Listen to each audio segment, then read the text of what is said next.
So you are Suchiter Sharma. Yes, sir. Suchiter, English is going to be your preferred medium for interview? Yes, sir. Fine, Suchiter. You must have noticed that we are taking adequate care when it comes to COVID. Yes, and sir. that's why we have taken several steps. One of the steps is that we have kept your chair at adequate distance, Yes. so that you feel safe and others also feel safe, right? Another advantage of this arrangement is that since you're at a safe distance from anybody in this room, therefore you can choose to remove your mask if you feel like. Would you like to remove that? Yes, sir. Please do, because otherwise there is also that fogging issue with the mask when Yes, the sir. glasses are there, right? So, right, comfortable? Yes, sir. You're not having any symptoms yourself? No, sir. Good. So let us start then. I want you to introduce yourself to board members. So, as you mentioned, my name is Suchiter Sharma. I hail from border village Slad of Jammu district of J&K UT. I have did my graduation from Government Gandhi Memorial Science College, Jammu. My interests include watching web series and listening and reciting karaks. I basically belong to a family of farmers. Okay. You're basically from Jammu. Yes, sir. Okay. And I can see that you were born in 1999. Yes, sir. So that makes you a young candidate, very young candidate. Yes. Aren't you too young to get into civil services? I mean, it's true that you're eligible. But do you believe that you're mature enough to handle the pressures that are expected here? Yes, sir. I feel that I am eligible enough to handle those pressure. I have been brought up in those tough conditions of the rural background, and I have learned many things there. So I think, sir, I am eligible for that. I am ready to face the pressure that is being faced by the civil servant. Give me a few instances which shows that you do have that kind of maturity.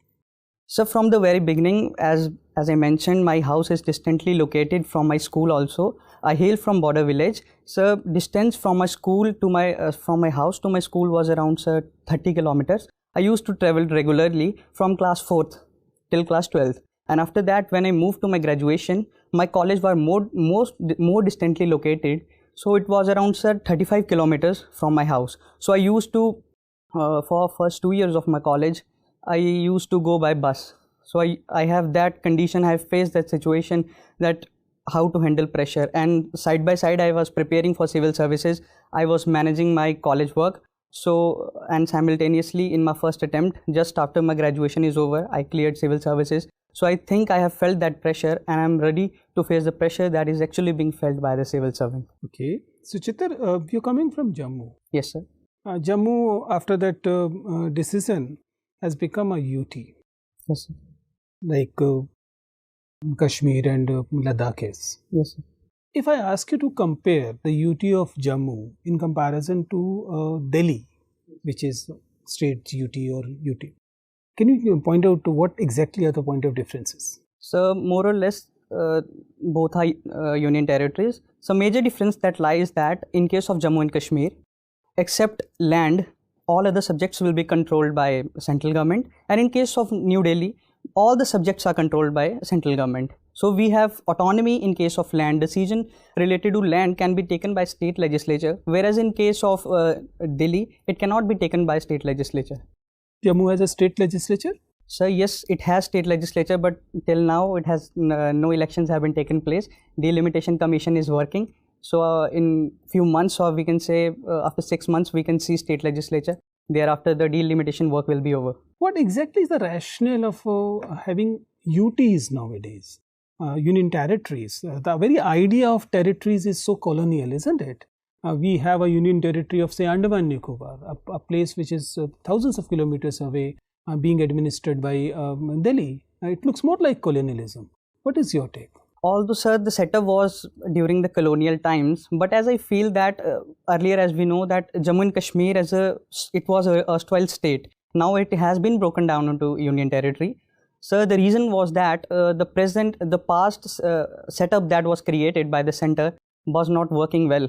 The state that development that it would have achieved over the period of time, it was not achieved by Jammu and Kashmir. So all those steps necessitated central government to convert Jammu and Kashmir, including Ladakh, into union territory. You've taken zoology as your optional paper. Yes, sir. If you look at the militancy in Jammu and Kashmir, that's been on for many, many years, how has it affected the fauna and flora of the state? So disruptions have led to militancy in the valley has led to various attacks by the militants, and those attacks have actually disrupted the fauna and flora.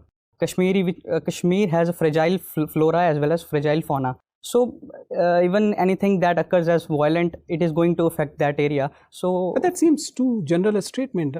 Tell me specifically, how is it affected? I mean, if it is terrorism, for example, militancy, it should be good for a forest. People will not venture into forest because of they are afraid of militancy. That will be good for environment. I mean, I'm not saying that we should have terrorism everywhere. What I'm suggesting is, why are you saying that it is affected negatively? It may be a positive impact. Sir, a forest is often used by Naxals as hiding places, and maybe it is used by militants for crossing, and it is used for infiltration purpose. But how will it affect the environment negatively? I mean, I'm not at all suggesting that it's a good idea, but tell me, as a zoology student, that why do you believe that such militancy or violence is bad for environment? Sir, according to my knowledge, till now, whatever I have gathered, sir, I feel that when bomb attacks or IED blasts are occurring, they're definitely going to disrupt the environment. Sir, I don't know anything beyond that. Sorry for that. Okay, thank you.